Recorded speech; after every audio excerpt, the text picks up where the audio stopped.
Today, I want to share with you a story that touched me deeply. It's about a young woman named Hannah Lee, who had never known love, and a tall, broad-shouldered Apache man named Jace Tacoma, whose past was marked by both loyalty and loss. In the spring of 1885, in the rugged Arizona territory, their paths crossed by chance. What began as a simple trade of work for a meal slowly grew into something neither of them expected, a bond built one quiet day at a time through storms, seasons, and the unspoken understandings between two hearts that had never truly found a home. If this story speaks to your heart, leave me a comment below. Now, let's begin. And the wind carried the scent of moss-white and warm earth, pushing thin clouds across a pale spring sky. Hannah Lee leaned against the weathered corral post, hammer in hand, her gloves dark with dust. She was mending the east fence where a stubborn mule had splintered 2 rails the week before. Sweat trickled along her temple, even in the morning cool. In Arizona, the sun didn't waste time. She was halfway through setting the new plank when she noticed the dust. It rose from the far stretch of her property, a thin plume curling against the horizon, moving steady. She straightened, shaded her eyes with one hand. A rider. Music. Hannah's gut tightened. Few came this way without reason, and most of those reasons weren't good. She set the hammer down, reached for the Winchester propped against the corral, and waited. The rider drew nearer, the dust plume following like a long tail. She could make out the dun old horse first, its flanks lean from miles, then the man, a broad silhouette against the light, slowing his approach until he was a good 30 ft from her gate. He stopped there, sitting tall in the saddle, and lifted one hand palm out in a gesture of peace. The man was built like a wall, broad shoulders under a sleeveless buckskin vest, muscled arms bare to the sun. Skin bronze from more than just a season outdoors. His black hair, long and thick, was braided over one shoulder, a single raven feather tied near the end. He wore no hat, letting the sun hit the hard lines of his face, high cheekbones, a square jaw, a mouth set calm but not unfriendly. "Good morning," he said, his voice deep and carrying. There was the faintest cadence of another language beneath the English. Hannah kept the rifle angled across her body. "You're on private land." "I know," he replied evenly. "Name is Jace Toma. I saw smoke from your chimney. Figured I'd see if there was trouble." She studied him, eyes flicking from his face to his horse to the long knife at his belt. Apache, she thought, not just by looks, by the way he sat the saddle like it was pea part of him. "No trouble here," she said, "and I'm not expecting company." "Not looking for trouble," he said. "Lost a shoe on my mare 2 days back. Fixed it best I could, but I've been on the trail without a warm meal since. Thought maybe I could trade some work for something hot, but the last thing she needed was another mouth to feed." But the man's eyes dark, steady, held no shiftiness, none of the twitch she'd learned to spot in drifters. His horse, too, was in fair shape despite the road, ribs showing but coat brushed clean, not the kind of carelessness you saw in thieves. "What kind of work?" she asked. "Any you've got." He nodded toward the fence. "That break could use a brace rail if you don't want it to bow." Hannah hesitated. She'd been alone here since her father passed the previous year. Folks in town had told her to sell and head east, but the thought of giving up this patch of land, these fence must quite stand by the river, tightened her chest worse than any hard season. She'd managed on her own, but every chore costs twice the time with half the strength. "You can water your horse at the trough," she said finally. "I've got beans on the stove." Jason climbed his head. "Thank you." She kept the rifle in hand as he dismounted on solid ground. He was taller than she'd guessed, easily a head above her. He moved with an unhurried steadiness, leading the mare to the trough, letting her drink in measured pulls. Every motion was deliberate, efficient. He didn't look around much, but when his eyes did shift, they took in everything. Inside, Anna ladled beans into a tin bowl and set a heel of bread beside it. She slid it across the table when he stepped in, careful to keep space between them wide. He didn't sit right away, just nodded his thanks, and removed the thin leather gloves he'd been wearing. He ate slow, not like a man testing his welcome, but like someone used to making a meal last. "You've been alone here long?" he asked. "Since last March," she said. "My paw got sick that winter. Didn't make it." Jace paused, his spoon still for a beat. "That's hard," she shrugged. "Land doesn't stop needing work just because you're on your own." "That's true," he said, taking another bite. "I Seen too many leave their place to the wind. When he finished, he set the bowl neatly on the table as if putting it exactly where it belonged. Let me get to work on that fence. By late afternoon, fence was braced solid. Jace had also checked the barn roof for leaks and tightened the wire gate on the chicken run without being asked. He didn't talk much while he worked, but he noticed things: the split in her water barrel, the way one corral post leaned too far west. She caught herself watching him from the porch as he lifted a section of rail into place, the muscles in his arm tightening under the sun. When the light began to soften toward evening, he led his horse toward the shed. "I'll bed down here," he said. "If you've got an old blanket, I can make do." She fetched one from the trunk, her father's old trail blanket, worn but clean. Handing it to him, she asked, "You moving on tomorrow?" "That's the plan," he said, "unless you've got more work."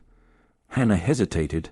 She wasn't used to company, but the fence had been leaning for months, and the chicken wire was a week away from giving out. More than that, though, she realized she hadn't spoken more than a few sentences to anyone in weeks. "I've got a roof needs patching," she said finally. "You fix that. I'll see you fed another day." Jace gave one small nod, the kind that didn't waste words. "All right." He turned toward the shed, the last of the light catching on the curve of his shoulders. Hannah watched him go, the air cooling against her skin. She told herself it was just another set of hands for the work ahead. But something about the quiet weight he carried made the place feel different. Even before the first night fell, the morning came with a pale wash of light over the eastern ridge, casting long shadows across the yard. Haas stepped outside with her coffee, the mug warm in her hands. She half expected to find Jace still in the shed, but he was already in the corral, crouched low, and running a hand along the fence post he had braced yesterday. His horse grazed quietly nearby. "Morning," she called. He looked up, gave a single nod. "Morning. Roof patching still needed?" "Yes, north side of the barn. The wind worked a few shingles loose last month." She took a sip. "You'll need a ladder. I saw one in the lean-to," he said. "Might want to check the rafter while I'm up there." She blinked. "You can do that. Built my own shelter more than one once," he replied simply, standing to his full height. Woodswood. By mid-morning, Jace had stripped the loose shingles and hammered replacements in place. Hannah kept herself busy mending a feed sack, but every now and then she caught herself watching him move steady, unhurried, like every action had a reason. The muscles in his arms flexed with each swing of the hammer, but there was no waste in his effort. When he came down from the roof, he asked, "What else?" She almost smiled. "You don't stop, do you?" "Not while the lights is good." They spent the rest of the morning tightening chicken wire around the coop. The wire had swaggies in places he is, and Jace showed her how to twist it tight without cutting her palms. "Your hands will thank you later," he said, passing her a small scrap of leather to use as a buffer. By noon, the coop was secure. Hannah ladled stew from the pot she'd started the night before rabbit with beans and onion. Jace accepted the bowl, settling on the porch steps to eat. He didn't wolf it down even after hours of work. Each bite was deliberate, as if he meant to taste every part of it. "You always eat that slow?" she asked. He looked up from his bowl. Food's not something to rush. Her father had eaten like that too. She remembered chewing as though the meal deserved the time. It stirred something small but familiar in her chest. After they'd eaten, Jace cleaned his bowl in the trough using a scrap of cloth from his own pack. No waste, no fuss. Then he set about stacking the cut wood by the door, without her asking. It was late in the day when a wagon rattled up the road. Hannah knew that sound, the uneven rhythm of the axle, and set her jaw. It was Tom Kelly, a neighbor from 2 mi east. He reined in at the gate, eyeing the yard. His gaze lingered on Jace, who was hauling a bundle of kindling. "Didn't expect to see you keeping company," Kelly said, his voice just loud enough to carry. "Just getting some work done," Hannah replied evenly. Keely's eyes narrowed. "That right." He glanced at Jace again, then back to her. "You know, folks in town talk." "I don't listen much to talk," she said. Key spat into the dust. "Suit yourself. Just remember, Apache don't stay where they can't take something." Jace didn't move, didn't speak. His expression didn't change, but Hannah saw the flicker in his eyes. Something caught between tiredness and restraint. She stepped closer to the fence. "Thanks for the warning, Tom," she said, her tone flat. "You can be on your way now." Keely held her gaze for a beat before snapping the reins and rolling off down the road. The dust from his wagon hung in the air long after he was gone. Hannah turned toward Jace. "You don't have to mind him." "I've heard worsey," he said, setting the kindling down by the porch. "It's not right," she muttered. "It's the way some folks are," he replied, voice even. "Doesn't change what work needs doing." And with that, he picked up the hatchet and went back to splitting wood. That night, the air cooled fast, the desert losing heat as soon as the sun slipped behind the drayons. Anna brought out a lamp for the porch and set 2 mugs of coffee between them. Jace sat on the steps again, elbows resting on his knees. "You said you've been alone since last March," he said. She nodded. "Pa got sick in the winter. Was just me after that." "No brothers, sisters, none." She wrapped her hands around the mug. "Never had anyone come calling either." "Not for courting, I mean." Jace glanced at her, but didn't speak right away. She was grateful for that. Most men she'd known would have filled the silence with pity or some clumsy jest. He just waited, letting her say or not say what she wanted. "I've managed fine," she said finally. "Some days are longer than others is all." He took a sip of coffee, the steam curling between them. "Long days are easier with more than one set of hands." She looked at him over the rim of her mug. "You planning on staying long enough to make them easier?" His mouth curved just slightly. "Depends if there's more work." Anna could have said there was enough work here to keep a Moss busy until the next century. Instead, she just nodded toward the barn. "North fence has a post needs replacing. Then I'll see to it tomorrow." Later, she watched from the window as he settled into the shed. He spread the old blanket she'd given him, laid his bedroll on top, and placed his knife within easy reach before lying down. It was the way of someone who never stopped expecting trouble. Anna let the curtain fall and stepped back into the dim cabin. She told herself again that this was just a trade labor for food. But as she banked the fire, she couldn't quite shake the thought that the yard, the fence, even the quiet air around the place already felt different. The morning broke clean, the kind of desert light that seemed to scrape every ridge and stone sharp. Hannah stepped out with a pail for the chickens and found Jace already saddling his mare. "Going somewhere?" she asked. "Moss-white bloom should be near the river by now," he said, cinching the strap. "Bees will be working. Good sign for planting." She tilted her head. "You want to check on flowers, not just flowers. You can tell a season's worth from how the bees move." He paused, eyes catching hers. "Come along, I'll show you." Anna hesitated. The north fence could wait, she decided. "All right, give me a minute." They set out slow, the morning air still cool. The trail ran down from her property into a wash, where the soil turned darker, richer.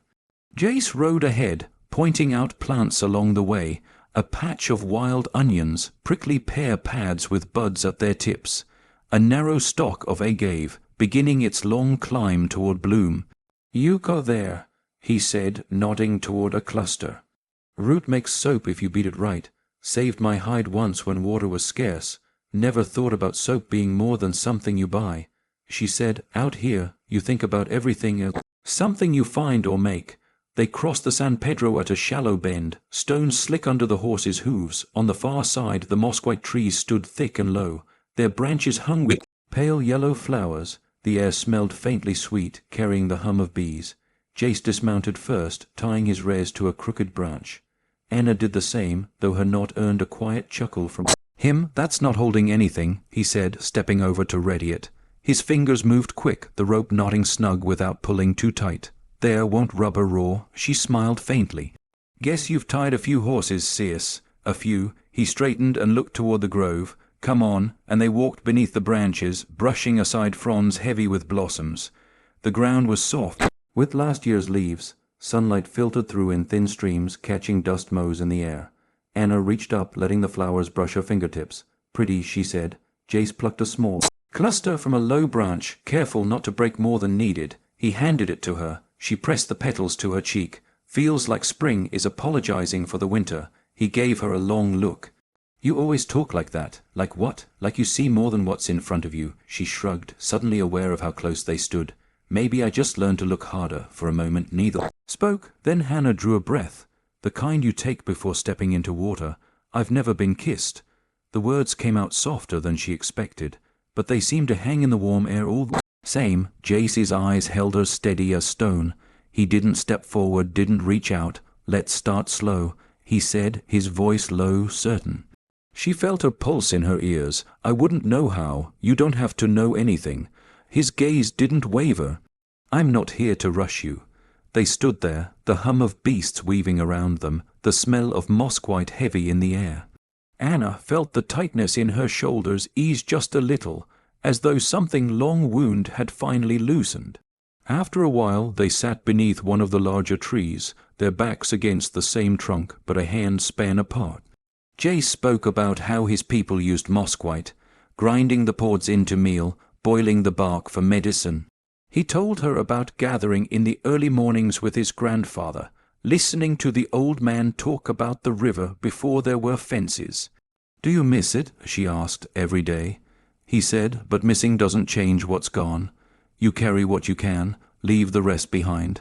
On the ride back they didn't say much. The air between them felt different, not heavier, not lighter, just changed, like the line between them had shifted in some unsafe spoken way. Half a mile from the homestead a small group of riders appeared along the road, 3 men on bay horse, one with a red sash at his waist. Hannah recognized the one in the middle, a Mexican trader named Luis Vargas, who sometimes passed through selling blankets and coffee beans. "Tacoma," Vargas called with a smile that didn't quite reach his eyes. Still wondering, Jace reined in. "Working," he said simply. Vargas' gaze slid to Hannah, then back to Jace. Strange work for a man the army once called friend, then traitor. Hannah felt the shift in the air. Jace's jaw tightened, but he didn't rise to it. "Safe travels, Vargas." The traitors moved on, dust curling up behind them. Anna waited until they were out of earshot. That true? What he said, Jace shrugged. Truth's a matter of who's telling it. She wanted to ask more, but the way he looked toward the mountains told her the conversation was closed for now. Back at the homestead, she unsaddled her horse while Jace checked the gate latch. The late sun slanted across the yard, catching in his hair. Hannah realized she didn't just feel safer with him here. She felt seen in a way she hadn't before. Inside, she set the flowers from the grove in a small tin cup on the table. They didn't look like much, but the air held their sweetness, and every time she caught the scent, she remembered his words. "Let's start slow." The first sign came with the wind.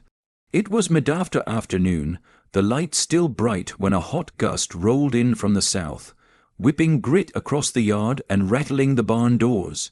Hannah looked up from the woodpile just as the air shifted sharp electric. The smell of rain carried on it. Jace emerged from the chicken run, glancing toward the mountains. "Drayons are pulling the storm in fate." Hannah squinted at the horizon. A wall of dark cloud climbed over the peaks, bruised purple at the base. "Wasn't supposed to rain until next week. Desert doesn't keep a calendar." He strode toward the barn. "I'll check the pasture before it hits." By the time she'd gathered the last of the laundry from the line, the wind had doubled, snapping the sheets like whips. Jace was just a dark shape in the distance, riding hard along the river's edge. She hurried to haul the wash inside, her apron snapping around her legs.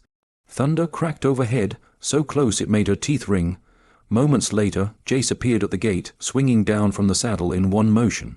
His vest and trousers were dark with rain, hair plastered along his braid. "That river is rising," he said, leading his mare into the shed. "If it keeps on, the low pasture is going under. We don't keep stuck there this time of year," Hannah said. But her voice felt thin under the wind's roar. "Doesn't matter if the bank cuts any more. It'll take part of your fence with it." Great lightning split the sky and the thunder followed almost instantly. Rain came hard, slanting sideways, stinging her face. Jace grabbed the old blanket from the shed and tossed it over the mare, then followed her toward the cabin. Inside, the air was warm from the morning fire. Hannah crossed to the trunk near the hearth and pulled out one of her father's shirts, cotton, sleeves a little short on Jason's long arms. She held it out without looking at him. He peeled off the wet buckskin vest and undershirt, the fabric clinging to his shoulders before falling away. Hannah turned toward the window, watching rivulets of water race down the glass as he pulled the dry shirt over his head. "You always this prepared?" he asked, "I try," she said. "Storms here don't give much warning." He leaned against the table, studying her for a moment. "How long have you been keeping this place by yourself?" "Since P died, year and S." She busied herself with setting the kettle back on the stove. "Didn't have much choice. You did," he said quietly. "Most would have left." She shrugged, keeping her eyes on the rising steam. "I don't like leaving things behind." He didn't answer right away, and the rain filled the space between them. "Then my brother didn't make it home from the war." Hannah turned to look at him. "I didn't know you had a brother. Most don't." He was younger, reckless, thought he could outright bullets. Jay's gaze dropped into his hands. "I made it back. I've been asking why ever since." She let the words settle before speaking. "What was he like?" A small smile touched Jace's mouth. "Faster than me with a rope, always ready to fight for something, even when it wasn't worth it." "You miss him every day," he said, echoing what he had told her at the Mosk-White Grove. The kettle whistled softly. Hannah poured 2 mugs and said one in front of him. "I never had brothers or sisters, just Pa. And before you ask, no, I never had anyone come calling either." "Not for courting." Jason's dark eyes met hers over the rim of the cup. He didn't smile or look away. "That why you said what you did the other day?" Her face warmed. "Maybe." They drank in silence for a time, the rain easing from a roar to a steady patter. Then Jace set his cup down. "I saw the cut in your lower field," he said. "Water's been chewing at it for seasons."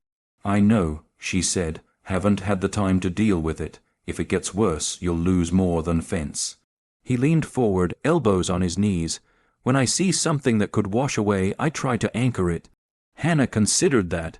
"You talking about land or something else?" His mouth curved faintly. "Both." When the rain eased enough to step outside, they went to the north edge of the property.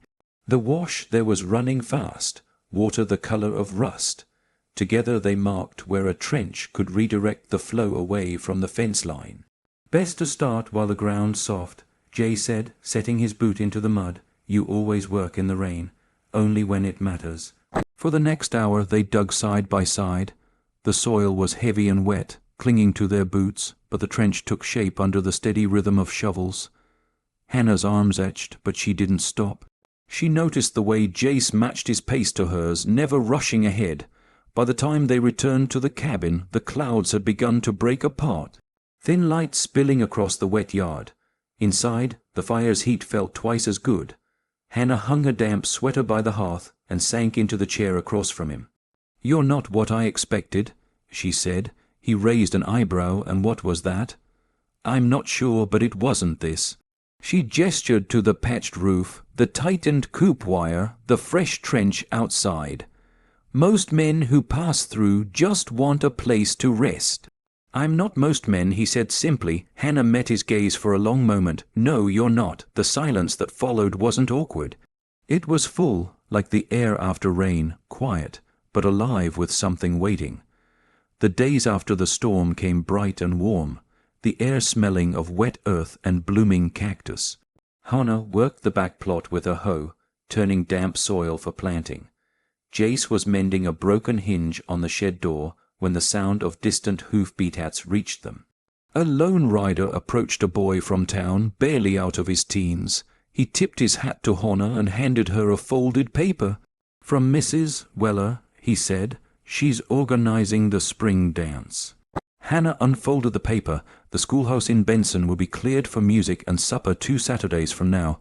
She hadn't been to a dance since before her father took sick. She'd almost forgotten the way the paper lanterns glowed over the yard, the fiddle music spilling out the open windows. "You going?" the boy asked. Anna shook her head. "Haven't thought about it. Plenty folks asking after you," he said with a grin. "Be good to see you there." He tipped his hat again and rode off. When she looked up, Jace was watching her from the shed, one hand resting on the doorframe.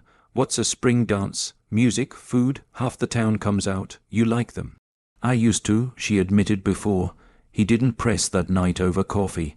She said, "I was thinking about the dance." "Thinking about going?" Jace asked. "I don't know. Feels strange. People remember me coming in with pie, sitting quiet in the corner. No one remembers me as anything else." He set his cup down. "If you want to go, I'll go with you." She studied him. "You do that." "Yes, A part of her wanted to say no, to keep things as they were, safe within the boundaries of the ranch. But another part, smaller and stubborn, wanted to see what it would be like to walk into that schoolhouse with him beside Ida. The evening of the dance came with a warm wind. Anna stood before the cracked mirror above her wash basin, smoothing the pale cotton dress. She'd finished hemming the day before. Her hands shook more from uncertainty than excitement. She'd worn something like this only to church with her father, and back then she'd kept her eyes low. Outside, Jace brushed down the horse, he says. He wore a clean white shirt under a fitted buckskin vest, the sleeves rolled to his forearms. His hair was freshly braided, a strip of red cloth tied just above the raven feather. When he turned and saw her, his gaze moved over her without rush, lingering but not heavy. "You're ready?" he asked. "I think so." He offered his arm. She hesitated only a second before taking it. They rode into Benson with the sun low and red over the hills. The town was lit with lanterns strung between the schoolhouse and the hitching posts. Laughter and the high sound of a fiddle drifted out into the street. They tied the horses and walked toward the light. Inside, the desks had been pushed to the walls, leaving space for couples to live. The smell of roast beef and coffee mixed with the warm scent of bodies. Hannah felt eyes on her, but none lingered the way she feared not when Jace's hand rested gently on the small of her back. "You don't have to dance if you'd rather not," he said. "I want to." She surprised herself by answering. They stepped into the open space. The fiddle picked a lively tune, but Jace didn't rush her. His movements were small, close, matching her steps. His palm was rough against hers, but his hold was steady, guiding without pulling. "You always this careful?" she asked, her voice low. "With things that matter," he said. The song ended, and they stepped aside. She expected him to let go of her hand, but he didn't not until the next tune started. This time they moved in an easy rhythm, their boots whispering against the worn floorboards. When they stepped outside for air, the night was cool and quiet compared to the hum inside. Lanterns swayed in the breeze, casting patches of light across the porridge. "Folks didn't stare like I thought they would," she said. "That's not your burden anymore," he replied. "Was it ever yours?" He leaned against the railing, looking out at the street. "I used to think I had to carry what I didn't fix, but I know better now. You can't bring back what's gone. You can only hold what's still here." Anna looked at him for a long moment. Then she reached for his hand and laced her fingers through his. "Then hold this." He squeezed her hand once, and the quiet between them deepened into something solid. They didn't get home until the moon was high, silvering the mosque white and the river beyond. In the cabin, Hannah lit the lamp while Jace set their things aside. She didn't leave him to the cot by the hearth that night. Instead, she took his hand and led him toward her bed. Neither spoke as they lay side by side, boots off, clothes still smelling faintly of woodsome smoke and lantern oil. The silence was different now, not waiting, not uncertain. When the first light of morning crept through the shutters, they rose together, moving easily in the small space they shared. The weeks after the dance fell into an easy rhythm, the kind Hannah hadn't known she'd been craving. Morning light through the cabin shutters, coffee on the porch while the sun climbed over the low hills. Then the day's work split between them. Without much need for words, Jace built new shelving in the pantry from mosque-white boards he'd planed himself. Hannah began sewing a second quilt from flour sacks and worn shirts of his that had frayed beyond mending. Some days they worked side by side. Others they moved through separate tasks, meeting again over supper. It wasn't a loud kind of companionship. It was steady, and steady had a way of settling deep. By early summer, the back plot was green with beans, squash, and corn. The San Pedro ran low and clear, its banks heavy with willow and cottonwood. One afternoon, Jace took a net down to the river. Hannah followed, carrying a small basket for whatever they caught. She watched him weigh in, the water lapping at his boots as he hauled the net from the shallows, silver flashes twisting inside. The sunlight caught on the droplets streaming from the cords, making them glint like a curtain of glass. "I've been thinking about putting in another garden bed," she said as he stepped onto the bank. "That mean I'm staying?" he asked, one brow lifting. She smiled. You already knew. He grinned faintly, hefting the net. We'll need another smoke rack for these fish. I'll cut the poles tomorrow. Seasons turned. By the next morning, they had added a small pen for goats and a second room onto the cabin, just enough for more storage and a cot. Hannah began keeping chickens in earnest. The coop Jace had tightened that first week now stood solid. With a new roof he'd built from scavenged tin. They didn't talk about the future much. They didn't have to. It was there, in the way she kept 2 mugs by the stove now, in the way his boots stood beside hers by the door. The town still had its talkers, but most folks in Benson learned quickly enough that Hannah Lee and Jace Tacoma weren't passing through each other's lives. They were making something that lasted in their own way. In the fall of their 3rd year together, Hannah gave birth to a girl with dark hair and a stubborn mouth. They named her Lena, no family name, just something that felt right. Jace carved her a cradle from pine, smoothing the rails until they were satin under his hands. Anna stitched a small cap from scraps of the pale shawl she'd worn to the spring dance. Life became busier, but not less steady. The baby's cries joined the chorus of morning sounds, rooster calls, the rattle of wind through mosquite, the scrape of Jason's boots on the porch. In the evenings when Lena was asleep, they would sit by the fire, her hand resting on his knee, his arm along the back of her chair. Years slid past like water in the San Pedro, sometimes slow, sometimes swift, always moving. The creek never took the bridge again. The garden grew full, the goats multiplied.